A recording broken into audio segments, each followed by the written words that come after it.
So ಇವತ್ತು ನಾವು discuss ಮಾಡೋ ಟಾಪಿಕ್ ಬಂದು most powerful and spiritual topic. ಅದು ಏನಂದ್ರೆ, ಈ ಪ್ರಪಂಚದಲ್ಲೇ ಮೊಟ್ಟ ಮೊದಲನೆಯ ನಗರ, ಸಾಕ್ಷಾತ್ ಆ ಶಿವ ಪಾರ್ವತಿಯರೇ ನಿರ್ಮಿಸಿದ ಏಕೈಕ ಶ್ರೇಷ್ಠವಾದ ನಗರ. It is older than history, it is older than our tradition. ನಾವು ಈ ಭೂಮಿ ಮೇಲೆ ಹುಟ್ಟಿದ ಮೇಲೆ ಅಟ್ಲೀಸ್ಟ್ ಒಂದ್ಸಲ ಆದರೂ ನೋಡಬೇಕಾಗಿರೋ ಶ್ರೇಷ್ಠವಾದ ನಗರ ಅದೇ ಕಾಶಿ.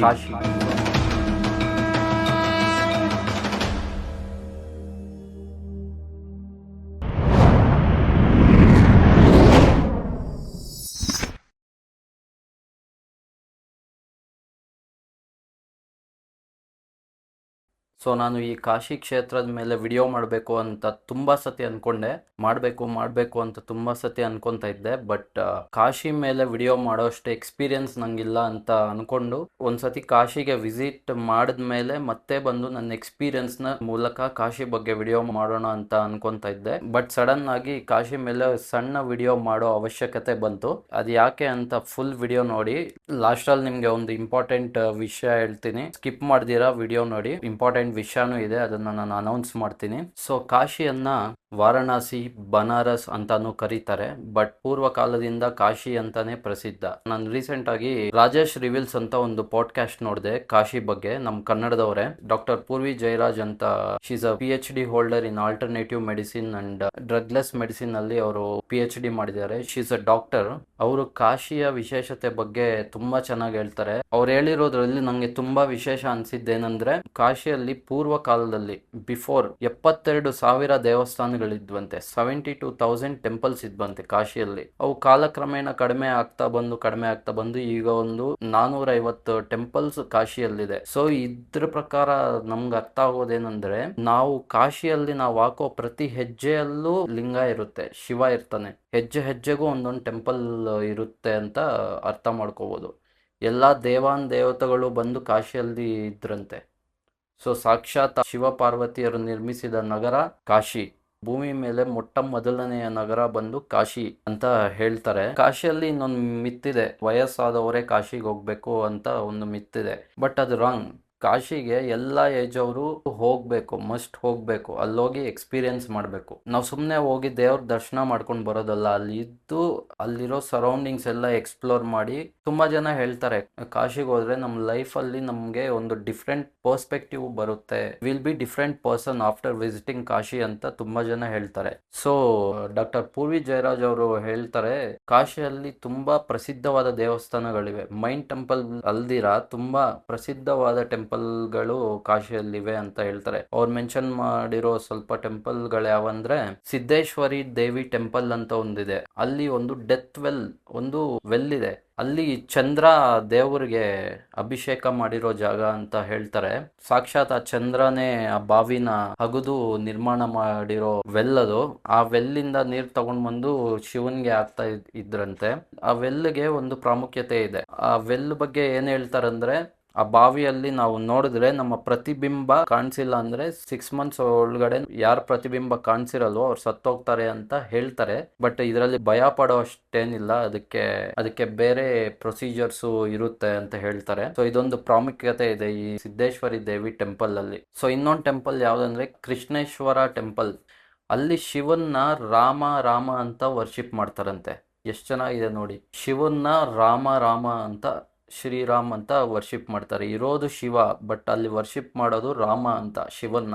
ಸೊ ಇನ್ನೊಂದು ಟೆಂಪಲ್ ಬಂದು ಆತ್ಮವಿಶ್ವೇಶ್ವರ ಟೆಂಪಲ್ ಅಂತ ಇನ್ನೊಂದು ಟೆಂಪಲ್ ಇದೆ. ಈ ಟೆಂಪಲ್ ಪ್ರಾಮುಖ್ಯತೆ ಏನಂದ್ರೆ, ಅಲ್ಲಿ ಹೋಗಿ ನಾವು ಒಂದ್ಸಲ ಓಂ ನಮಃ ಶಿವಾಯ ಅಂತ ಹೇಳಿದ್ರೆ 100 ಸಲ ಹೇಳ್ದಂಗಂತೆ. ಒಂದು ಬಿಲ್ಪತ್ರೆ ಎಲೆ ಬರುತ್ತಲ್ಲ, ಶಿವನ್ಗೆ ಇಷ್ಟ ಅಲ್ಲ, ಆ ಎಲೆ ಒಂದು ಕೊಟ್ರೆ 100 ಎಲೆ ಕೊಟ್ಟಂಗಂತೆ. ಅಷ್ಟು ಪವರ್ಫುಲ್ ಟೆಂಪಲ್ ಅದು, ಆತ್ಮವಿಶ್ವೇಶ್ವರ ಟೆಂಪಲ್ ಅಂತ.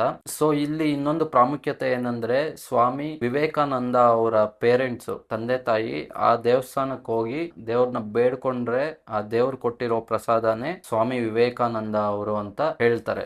ಸೊ ಇಂಥ ಬೇಜಾನ್ ನಾವು ನೋಡ್ಬೇಕಾಗಿರೋ ತುಂಬಾ ಟೆಂಪಲ್ಸ್ ಕಾಶಿಯಲ್ಲಿದೆ. I am very eager to go to Kashi and visit these temples and explore the Kashi and learn some knowledge about the Kashi.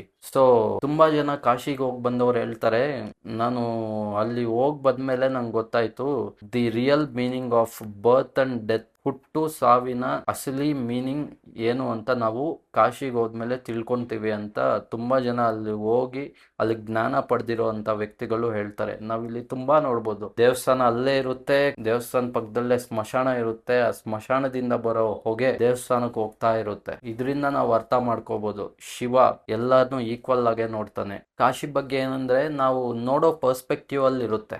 ಆ ಗಂಗೆಯಲ್ಲಿ ನೀರು ಹೋಗ್ತಾ ಇರುತ್ತೆ, ಅದರಲ್ಲೇ ಶವಗಳು, ಡರ್ಟು ಎಲ್ಲ ಹೋಗ್ತಾ ಇರುತ್ತೆ. ನೀವು ಅದನ್ನೇ ನೋಡ್ತಾ ಇದ್ರೆ ನಿಮ್ ಮೈಂಡ್ ಅದನ್ನ ನೋಡಿದ್ರೆ ನಿಮ್ ಮೈಂಡ್ ಅಲ್ಲಿ ಅದೇ ಕಾಣುತ್ತೆ. ನೀವು ಅದರಲ್ಲಿರೋ ಪವಿತ್ರತೆ, ಅದರ ವ್ಯಾಲ್ಯೂ ನೋಡಿದ್ರೆ ನಿಮ್ಗೆ ಅದು ಗೊತ್ತಾಗುತ್ತೆ. ಇನ್ನೊಂದು ಹೇಳ್ತಾರೆ, ಅಲ್ಲಿರೋ ಗಂಗಾ ನದಿಯಲ್ಲಿ ನಾವು ಡಿಪ್ ಮಾಡಿ ಬಂದ್ರೆ ನಾವು ಮಾಡಿರೋ ಪಾಪ ಕರ್ಮಗಳೆಲ್ಲ ಕಳ್ದೋಗ್ತವೆ ಅಂತ ಹೇಳ್ತಾರೆ. ಸೊ ಇದ್ರ ಬಗ್ಗೆ ಡಾಕ್ಟರ್ ಪೂರ್ವಿ ಜಯರಾಜ್ ಅವರು ಇನ್ನೊಂದು ಸ್ಟೋರಿ ಹೇಳ್ತಾರೆ. ನಾನು ನಿಮ್ಗೆ ಹೇಳ್ತೀನಿ ಆ ಸ್ಟೋರಿ ಏನು ಅಂತ. ಸೊ ಆಗಿನ ಕಾಲದಲ್ಲಿ ಸುಮಾರು ವರ್ಷಗಳಿಂದ ಇಬ್ಬರು ಗಂಡ ಹೆಂಡತಿ ಇದ್ರಂತೆ. ಗಂಡನಿಗೆ ತುಂಬಾ ಏನೋ ಕಾಯಿಲೆ ಬಂದು ಅನಾರೋಗ್ಯಕ್ಕೆ ಒಳಗಾಗ್ತಾನೆ ಗಂಡ.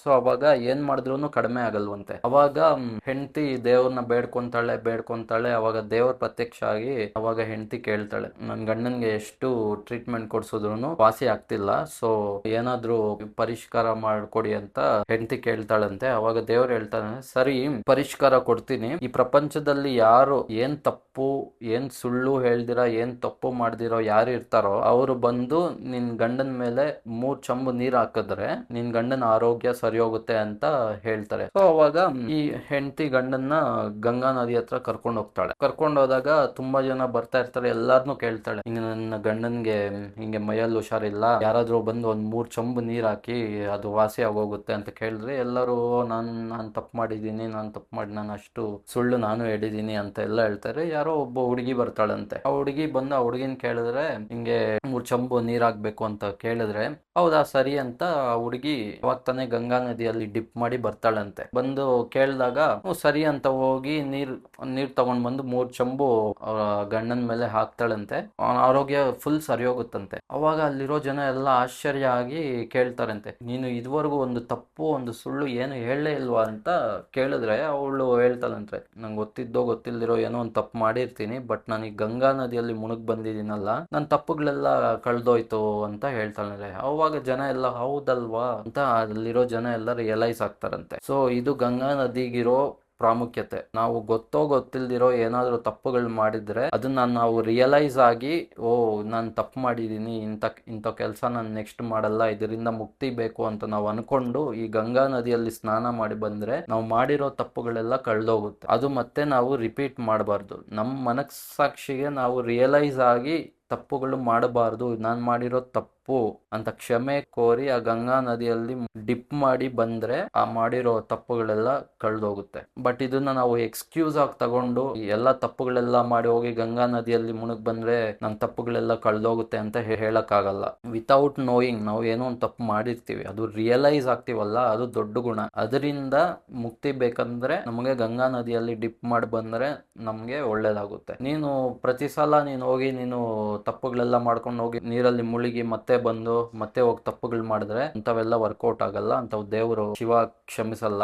ಸೊ ಇದು ಗಂಗಾ ನದಿಗಿರೋ ಪ್ರಾಮುಖ್ಯತೆ. ಸೊ ಹಿಂಗೆ ಕಾಶಿ ಕ್ಷೇತ್ರದ ಬಗ್ಗೆ ಹೇಳ್ಬೇಕಂದ್ರೆ ತುಂಬಾನೇ ಇದೆ, ನಾನ್ ತಿಳ್ಕೊಳ್ಬೇಕಾಗಿರೋದು ತುಂಬಾನೇ ಇದೆ. I am eagerly waiting to visit the great Kashi and experience the things over there. And ಅಲ್ಲಿ ಹೋಗಿ ನಾನು ಎಕ್ಸ್ಪೀರಿಯನ್ಸ್ ಮಾಡಿ ಮತ್ತೆ ಬಂದು ಒಂದು ಒಳ್ಳೆ ಡಾಕ್ಯುಮೆಂಟ್ರಿ ಮಾಡ್ಕೊಂಡು ಬಂದು ನಿಮ್ ಮುಂದೆ ಕಾಶಿ ಬಗ್ಗೆ ನನ್ನ ಎಕ್ಸ್ಪೀರಿಯನ್ಸ್ ಎಲ್ಲ ಶೇರ್ ಮಾಡ್ಕೊಂತೀನಿ. ನಾನು ಅವಾಗಿಂದ ಹೇಳ್ತಿದ್ದೆ ಒಂದು ಇಂಪಾರ್ಟೆಂಟ್ ಥಿಂಗ್ ಹೇಳ್ಬೇಕು ಅಂತ. ಸೊ ನಂಗೆ ಚಿಕ್ಕ ವಯಸ್ಸಿಂದ ಇತ್ತು, ಎಲ್ಲ ಟೆಂಪಲ್ಸ್ ಪ್ಲೇಸಸ್ ಎಲ್ಲ ವಿಸಿಟ್ ಮಾಡಿ ಡಿಫ್ರೆಂಟ್ ಟೈಪ್ ಆಫ್ ಪೀಪಲ್ಸ್ ನ ಮೀಟ್ ಮಾಡಿ ಅಲ್ಲಿ ಅವ್ರ ಲೈಫ್ ಸ್ಟೈಲ್, ಅವ್ರ ಹೆಂಗ್ ಜನ ಒಂದೊಂದ್ ಪ್ಲೇಸ್ ಅಲ್ಲಿ ಹೆಂಗೆ ಎಂತ ಲೈಫ್ ಸ್ಟೈಲ್ ಲೀಡ್ ಮಾಡ್ತಾ ಇರ್ತಾರೆ, ಪ್ಲೇಸಸ್ ಟು ಪ್ಲೇಸಸ್ ಎಲ್ಲ ಚೇಂಜ್ ಆಗ್ತಾ ಇರುತ್ತೆ. ಇವೆಲ್ಲ ಎಕ್ಸ್ಪ್ಲೋರ್ ಮಾಡ್ಬೇಕು, ನಮ್ ದೇಶದಲ್ಲಿರೋ ಎಲ್ಲಾ ಟೆಂಪಲ್ಸ್ ಎಲ್ಲ ನೋಡ್ಬೇಕು ಅಂತ ನಂಗೆ ಚಿಕ್ಕ ವಯಸ್ಸಿಂದಾನು ತುಂಬಾ ಇತ್ತು. ನನ್ನ ಜಾತಕದಲ್ಲೇ ಒಂದಿದೆ, ನಮ್ಮ ಪೇರೆಂಟ್ಸ್ಗೆ ಎಲ್ಲ ತುಂಬಾ ಟೆಂಪಲ್ಸ್ ಎಲ್ಲ ತೋರಿಸ್ತೀನಿ, ಫ್ಯೂಚರ್ ಫ್ಯೂಚರ್ ಅಲ್ಲಿ ಅಂತ ನನ್ನ ಜಾತಕದಲ್ಲೇ ಇದೆ. ಸೊ ಇದು ಇತ್ತು ನನ್ನ ಮೈಂಡ್ ಅಲ್ಲಿ. So coming to the point, ನಾನು ಈ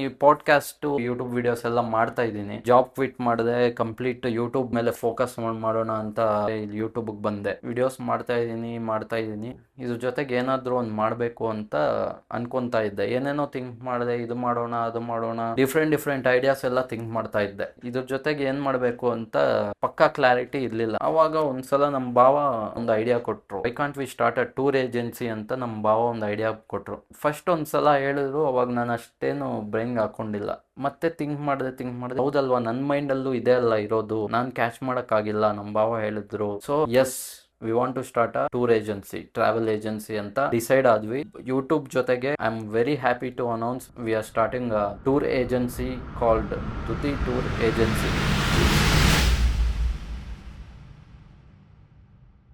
ಸೊ ನಾನೊಬ್ಬನೇ ಹೋಗಿ ಎಲ್ಲ ಪುಣ್ಯಕ್ಷೇತ್ರಗಳು ನೋಡೋಕ್ಕಿಂತ ನನ್ನ ಜೊತೆ ಒಂದು 30-40 ಜನನ ಕರ್ಕೊಂಡು ಹೋಗಿ ಅವ್ರಿಗೂ ದರ್ಶನ ಮಾಡಿಸಿದ್ರೆ ನಂಗೂ ಪುಣ್ಯ ಸಿಗುತ್ತೆ, ಅವ್ರಿಗೂ ಪುಣ್ಯ ಸಿಗುತ್ತೆ ಅಂತ ಇದು ಒಳ್ಳೆ ಕೆಲಸ ಅನಿಸ್ತು. ಸೊ ಅದಕ್ಕೆ we are very happy and blessed to launch our Duti tour agency.